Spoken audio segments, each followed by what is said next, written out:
2009 నాటి నిర్బంధ ఉచిత విద్యా హక్కుకు భారతదేశంలో ఎంతో చారిత్రక ప్రాధాన్యం ఉంది.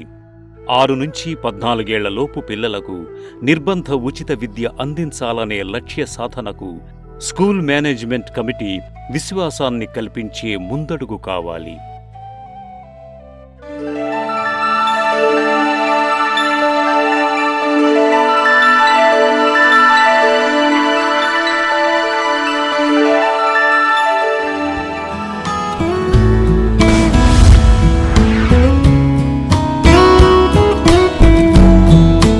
Unlike other sectors, education and possibly health, the quality of మిగతా రంగాల మాదిరి కాకుండా విద్యారంగం కోసం కేటాయించిన నిధులు ఎంత సమర్థంగా వినియోగిస్తున్నారనేది చాలా ముఖ్యమైన అంశం. మరోలా చెప్పాలంటే ఒక పాఠశాలకు ఉపాధ్యాయుడిని నియమించడం, మంచి భవనాలు నిర్మించడం, టాయిలెట్, మంచినీరు వంటి అన్ని రకాల సౌకర్యాలను కల్పించడమే కాదు, ఉపాధ్యాయులు సరిగ్గా బోధించడం, విద్యార్థులు సరైన పద్ధతిలో నేర్చుకోవడం వంటివి జరిగినప్పుడే మన ప్రయత్నాలు విజయవంతమైనట్టు. ఇలాంటి పరిస్థితుల్లోనే స్కూల్ మేనేజ్మెంట్ కమిటీలు ప్రధాన పాత్ర వహిస్తాయి. ఎక్కడైతే స్కూల్ మేనేజ్మెంట్ కమిటీలు పటిష్టంగా ఉన్నాయో, ఎక్కడైతే తల్లిదండ్రులు పాఠశాల కార్యక్రమాలపై శ్రద్ధ కనబరుస్తారో అక్కడ విద్యా ప్రమాణాలు బాగా మెరుగుపడడం మేము గమనించాం. adequate interest in the activities of the school and their wards, the quality of education improves considerably. అదే మా పిల్లలకి ఏమంటే ప్రాబ్లం అంటే ఒకటి ఫ్యాన్ లేదు స్కూల్లో, ఒకటి కుర్చీలు లేవు. फैन की सहूलत नहीं है, बच्चों को टॉयलेट का कुछ भी नहीं है, पानी पीने का नहीं है, खाना साफ नहीं आता यहाँ पे. మీరు టాయిలెట్స్ లేవన్నారు సార్, పక్కన టాయిలెట్స్ ఉన్నాయి సార్ చూడండి మీరు. అంటే కొంతమంది పెద్ద పిల్లలు మాత్రం వాడుకుంటున్నారు, అది చిన్నపిల్లలు మాత్రం బయటకు వెళ్ళిపోతారండి వాళ్ళు. వాస్తవం అది. ఇక్కడ ఫండ్ వస్తున్నాయి కదా, ఎంత ఇస్తున్నారు? ఎన్పిజిఎల్ ఫండ్స్ అని కొంత వస్తున్నాయండి, స్కూల్ గ్రాంట్ అని కొంత వస్తుంది. అందులో మా పిల్లలు డ్రెస్సెస్ లేవు, ఏమన్నా ఏర్పాటు చేస్తారా? మన స్కూల్ ఇంచుమించుగా ప్రైవేట్ స్కూల్లా తయారు చేయాలని సార్ యొక్క మేడం యొక్క ఉద్దేశము.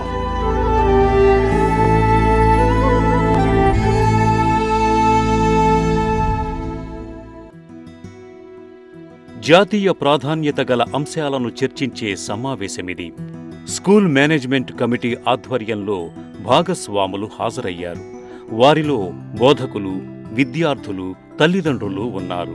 మంజూరయ్యే నిధులు, వాటి పంపిణీకి సంబంధించిన లాభనష్టాల గురించి తెలుసుకోవాలని వారంతా ఆసక్తిగా చూస్తున్నారు.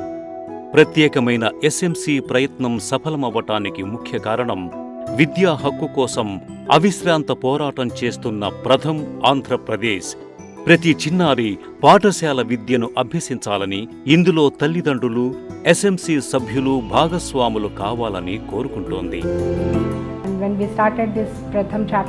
ఈ ప్రథమ అధ్యాయాన్ని మేము 2005లో ప్రారంభించాం. ముఖ్యంగా హైదరాబాద్ మరియు విశాఖపట్నంలోని ప్రభుత్వ పాఠశాలలపై దృష్టి సారించాము.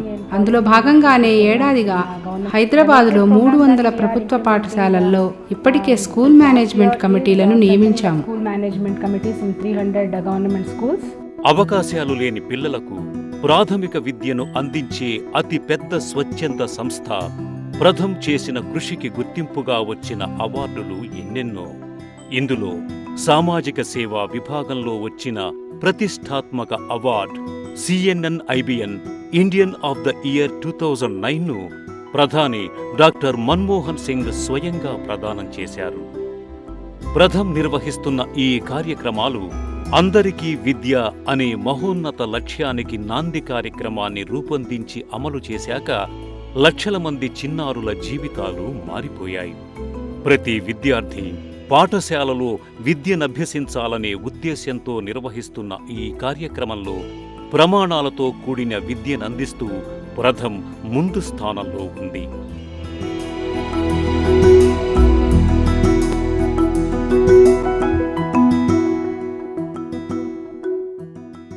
committees in Hyderabad district, but this year by the foot of our collector రియల్మెంట్ కమిటీస్ గతేడాది హైదరాబాద్లో స్కూల్ మేనేజ్మెంట్ కమిటీలు లేవు. కమిటీల పనితీరు బాగుంది. వీటి ఆవశ్యకతను గుర్తించిన జిల్లా కలెక్టర్ పాఠశాలల్లో పరిస్థితులు మెరుగుపడేందుకు కమిటీలను వినియోగించుకోవాలని నిర్ణయించారు. We found that a few things like we found that we could improve పాఠశాలల్లో విద్యార్థుల హాజరు శాతంతో పాటు ఉపాధ్యాయుల హాజరు శాతం బాగోలేదని గుర్తించాము. ఈ సమస్య ఆందోళన కలిగించే విషయం. అందుకే ప్రభుత్వం ప్రవేశపెట్టిన పథకాలను సరిగ్గా వినియోగించుకోవాలని నిధులు ఖర్చు చేసే అంశంపై కూడా చర్చ జరుగుతోంది. వీటన్నింటిపై స్కూల్ మేనేజ్మెంట్ కమిటీలు దృష్టి సారించాయి. పాఠశాలల్లో ఉన్న సమస్యల పరిష్కారానికి కృషి జరుగుతోంది. control over the activities in a school. విధానపరంగా స్కూల్ మేనేజ్మెంట్ కమిటీ ఏర్పాటు దేశంలోని ప్రాథమిక విద్యా విధానంలోనే ఒక మైలురాయి. మారుమూల ప్రాంతాల్లో అయితే ఈ ఎస్ఎంసి విధానం పాఠశాల నిర్వహణ తీరే మారిపోయింది. విద్యార్థుల ప్రగతిలో ఉపాధ్యాయులతో పాటు తల్లిదండ్రులు కూడా పాలు పంచుకుంటున్నారు. ఎస్ఎంసి సమావేశాల్లో పాలు పంచుకోవటం ద్వారా అంకశాస్త్ర సమస్యలు పరిష్కరించటంలో, చదవటంలో పిల్లల లోటుపాట్లను తల్లిదండ్రులు తెలుసుకునే వీలుంటుంది.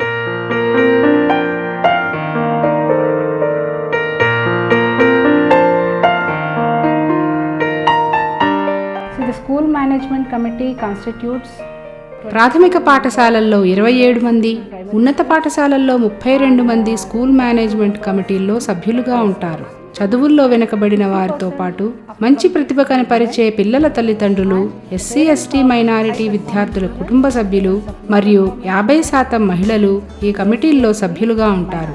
గ్రామీణ ప్రాంతాల్లో సర్పంచ్, పట్టణ ప్రాంతాల్లో కార్పొరేటరు ఈ కమిటీకి అధ్యక్షునిగా ఉంటారు. వీరందరికీ పాఠశాల ప్రధానోపాధ్యాయుడు కన్వీనర్గా వ్యవహరిస్తారు. Corporator is a president.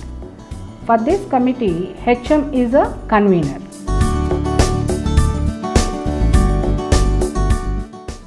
విద్యా హక్కు చట్టం ప్రకారం ప్రతి పాఠశాలలోనూ స్కూల్ మేనేజ్మెంట్ కమిటీని ఏర్పాటు చేయాలి. ఎయిడెడ్ స్కూల్లో తప్ప మిగతా పాఠశాలల పరిధిలో 6 నెలలలోపు కమిటీలను ఏర్పాటు చేయాలి. దీన్ని ప్రతి 2 ఏళ్లకొకసారి పునర్వ్యవస్థీకరించాలి. కమిటీల స్వరూపం ఇలా ఉండాలి. ప్రతి ప్రాథమిక పాఠశాలలో 27 మంది సభ్యుల కమిటీ ఉండాలి. అందులో 24 మంది విద్యార్థుల తల్లిదండ్రులు లేదా సంరక్షకులై ఉండాలి.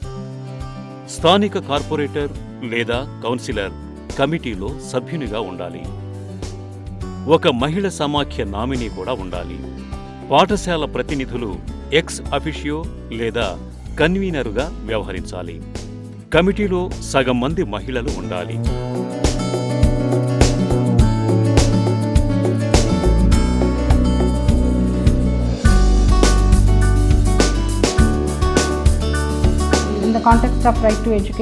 విద్యా హక్కు చట్టం ప్రకారం హైదరాబాద్లో ఈ కార్యక్రమాన్ని మొదటిసారి ప్రారంభించాము. అక్కడ క్షేత్రస్థాయిలో వారితో ముచ్చటించాము. కొన్ని ప్రాంతాల్లో అవగాహన కార్యక్రమాలు, అభివృద్ధి చర్యలు చేపట్టాము.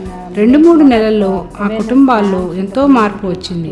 వారిలో మార్పు రావటానికి 2 కారణాలు. మొదటిది వారి పిల్లల చదువుల్లో ప్రథమ స్థానంలో ఉండాలని ఆశించటం. రెండవది మేము రాష్ట్ర వ్యాప్తంగా గ్రామీణ ప్రాంతాల్లో నిర్వహించిన అవగాహన సదస్సులు వారి ధోరణిలో మార్పుకు ఎంతో కారణం. In rural Andhra Pradesh The most surprising thing was initially we used to get around 10-15 parents in each. ఆశ్చర్యపరిచే విషయం ఏమిటంటే మేము ఈ కార్యక్రమాన్ని పాఠశాలల్లో ప్రారంభించినప్పుడు విద్యార్థులు, తల్లిదండ్రులు నామమాత్రంగా హాజరయ్యేవారు. అయితే కార్యక్రమం ముగిసిన సమయానికి మాత్రం 100 మందికి పైగా కనిపించేవారు. కమిటీ నిర్వహించే కార్యక్రమాలను మరింత సమర్థవంతంగా నిర్వహించాలని అప్పుడే నిర్ణయించుకున్నాం. పరిష్కారానికి నోచుకొని సమస్యలను పరిష్కారం కోసం అధికారులు, ఉపాధ్యాయుల సహకారం తీసుకున్నాం. For the first time that the local stakeholders were demanding certain things. ఈ ఎస్ఎంసి శాస్త్రీయంగా రూపొందించిన వ్యవస్థ. నెలకొకసారి తప్పనిసరిగా ఈ ఎస్ఎంసి సమావేశం కావాలి. ఈ సమావేశ వివరాలు, తీర్మానాలు క్రమపద్ధతిలో పొందుపరిచి ప్రజలకు అందుబాటులో ఉండేలా చూడాలి. ఎస్ఎంసి విధులు: పరిసర ప్రాంతాల్లోని అర్హులైన పిల్లల జాబితాను రూపొందించటం, దగ్గర్లోని పాఠశాలల్లో పిల్లలను చేర్పించేలా తల్లిదండ్రులను ఒప్పించటం, చదవటం, రాయటం, చిన్న చిన్న గణిత సమస్యలు చేయగలిగేలా శిక్షణ ఇవ్వటం, విద్యార్థులు, ఉపాధ్యాయుల హాజరు పట్టీని తయారు చేయటం, మధ్యలో బడి మానేసే వారి సంఖ్యను ఎప్పటికప్పుడు సమీక్షించటం, మధ్యాహ్న భోజన పథకాన్ని పర్యవేక్షించటం, విధిగా అకౌంట్స్ను నిర్వహించటం, ఉపయోగకరమైన ఖచ్చితమైన పాఠశాల అభివృద్ధి ప్రణాళికను రూపొందించటం.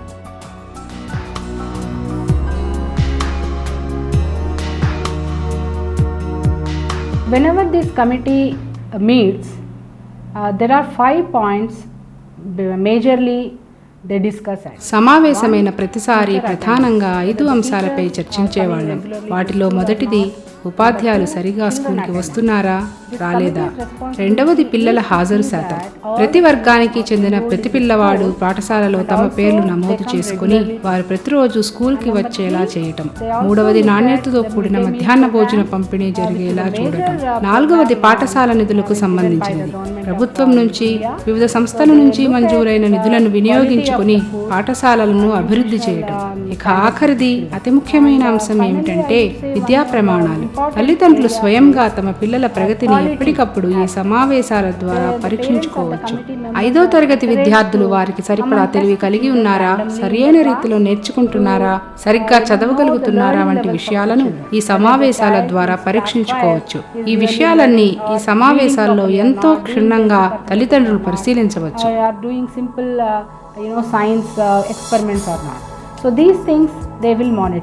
తొలినాళ్లలో ప్రథమ్ ఏపీ బృందానికి ఎదురైన సవాళ్లలో తల్లిదండ్రులను ఒప్పించటమే ప్రధాన ఇబ్బందిగా ఉండేది. ఎందుకంటే వారిలో చాలామంది రోజువారీ కూలీ చేసుకునేవారు. ఒకరోజు జీతాన్ని వదులుకొని సమావేశానికి హాజరయ్యే పరిస్థితి అప్పట్లో లేదు. అయితే వాలంటీర్ల కృషి ఫలితంగా తల్లిదండ్రులు, ఇతర సభ్యులు సమావేశాల్లో పాలుపంచుకోవటం ప్రారంభించారు.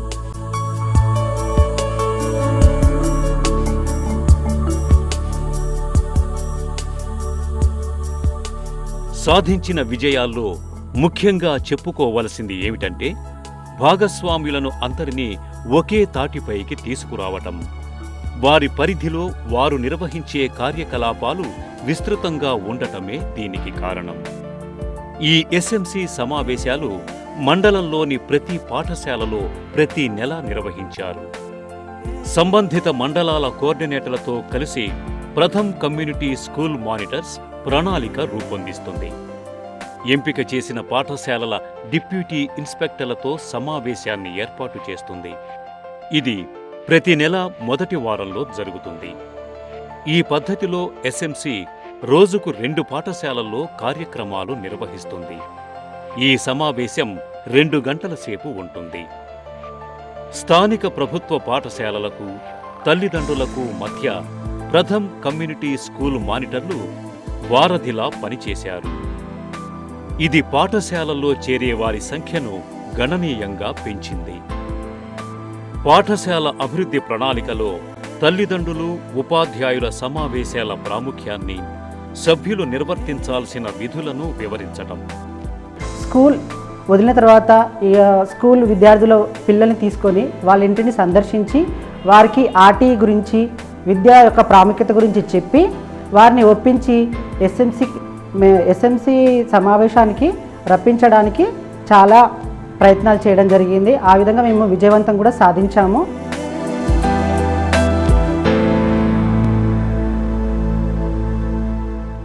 మా దగ్గరికి రెగ్యులర్గా ఆబ్సెంట్ అయ్యేటువంటి పిల్లల పేర్లు మేము ఎన్జిఓస్కి, మన ప్రథమ ఆర్గనైజేషన్కి ఇస్తే వాళ్ళ ఇంటికి వెళ్ళి ఆ పిల్లలందరినీ మోటివేట్ చేసి తీసుకురావడం చేస్తున్నారు.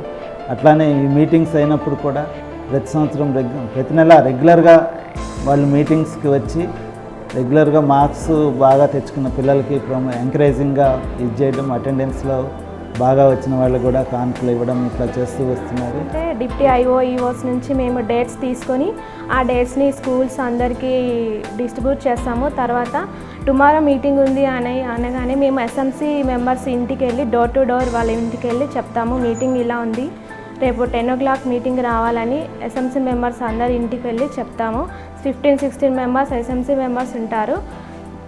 టుమారో మీటింగ్ అనగానే మేము 9 వరకు స్కూల్లోకి వెళ్ళి మీటింగ్ స్టార్ట్ చేస్తాము. SMC members, parents, childrens, HMs, teachers, deputy EO, IOS, corporators అందరూ పాల్గొంటారు ఎస్ఎంసి మీటింగ్లో.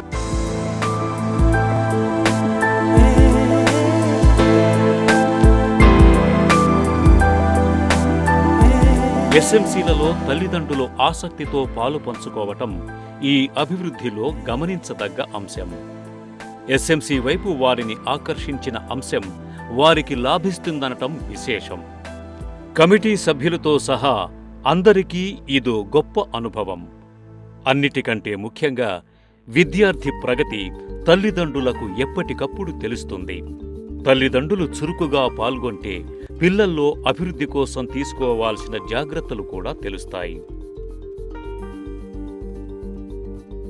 तकरीबन शुरुआत में तो पेरेंट्स कम आते थे, हम जाके मोटिवेट किए, जब से ज़्यादा पेरेंट्स आने लगे और बच्चों के लिए परफॉर्मेंस भी बढ़ते गया। महीना महीना पेरेंट्स आके अपने बच्चों का परफॉर्मेंस देखते हैं और प्रथम से जो हम काम कर रहे हैं तो पेरेंट्स को बहुत खुशी है कि हम स्कूल महीना महीना आ रहे हैं और बच्चों का परफॉर्मेंस देख रहे हैं हम लोग। इसमें हम लोगों को डेवलपमेंट है और 8 महीने से तो पेरेंट्स मीटिंग चल रही है, इसमें ज़्यादातर पेरेंट्स इन्वॉल्व हो रहे हैं. ఎస్ఎంసీ మీటింగ్కి రావడం వల్ల పిల్లల గురించి, వాళ్ళ స్టడీ గురించి, వాళ్ళ బిహేవియర్ గురించి, స్కూల్లో మామూలుగా అంటే ఫెసిలిటీస్ ఏ విధంగా ఉన్నాయనేది బాగా మాకు అర్థమైందండి. घर में अगर कुछ काम भी रहा तो मैं छोड़ के पहले मीटिंग की तरफ ध्यान देती हूँ. क्यों बोलते मेरे बच्चे पढ़ना, आगे अच्छा बनना, मेरे क्या हर बच्चा पढ़ लिख के अच्छा काबिल बनना, बल्कि मैं मीटिंग की तरफ पहले ध्यान देती हूँ. काम वो छोड़ देती हूँ मैं घर का. तो ये पेरेंट्स आके पेरेंट्स का इन्वॉल्वमेंट एसएमसी के ज़रिए से होने की वजह से मिड डे मील भी अब अच्छा आ रहा, स्कूल में सफाई भी अच्छी हो रही, टीचर्स भी रेगुलर स्कूल को आ रहे और उनका परफॉर्मेंस भी टीचर्स का भी अच्छा रह रहा, क्योंकि पेरेंट्स भी बीच बीच में आके चेक कर रहे. तो स्कूल अब सिर्फ एचएम या टीचर्स का नहीं रहा, बल्कि पेरेंट्स का भी वो लोग में इन्वॉल्वमेंट हो गया और पेरेंट्स का भी स्कूल हो गया. और एसएमसी की वजह से स्कूल डेवलपमेंट में बहुत से बहुत अच्छी तरक्की हो गई.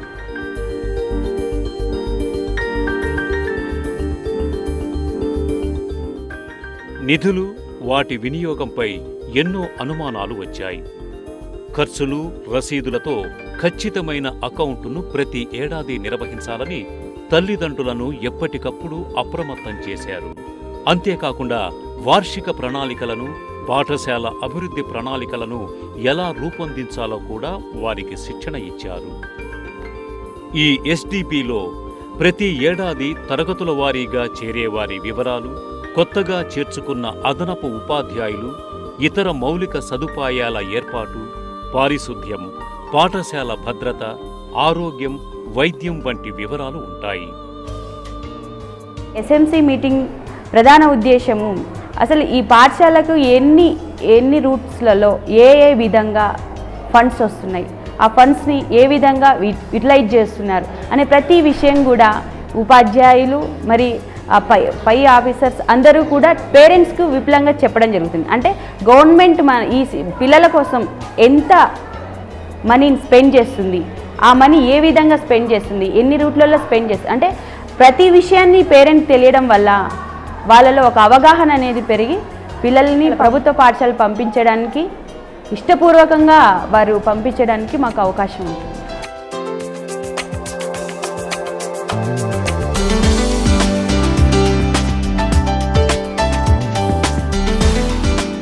ఈ సంవత్సరం మన పాఠశాలకు అవసరమైనటువంటి మేజర్గా అవసరమైనటువంటి కొన్ని పనులను సుమారు 5 లక్షల రూపాయలు విలువ చేసే పనులను మనం సాధించుకోవడం జరిగింది. స్కూల్లో కూడా ఉన్న ప్రాబ్లమ్స్ ప్రథమ వాళ్ళు మా దృష్టికి తీసుకురావడం జరిగింది.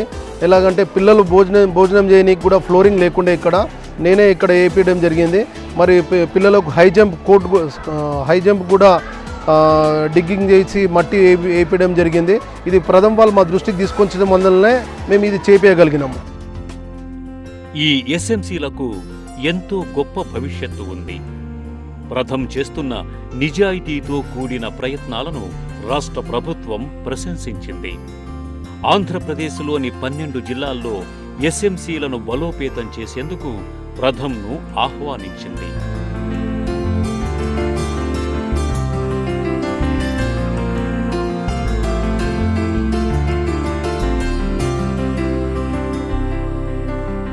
The Right to Education Act makes it mandatory that all schools have a school management committee, and these committees hold meetings regularly.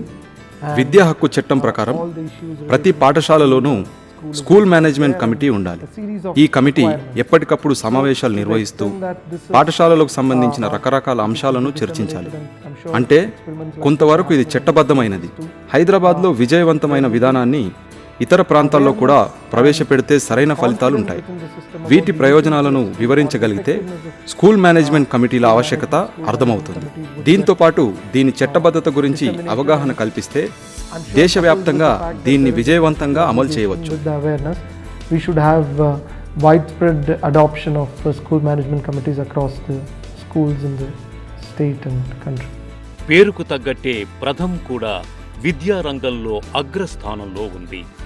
ప్రాథమిక స్థాయిలో విద్యను తప్పనిసరి చేసిన 135వ దేశం భారత్.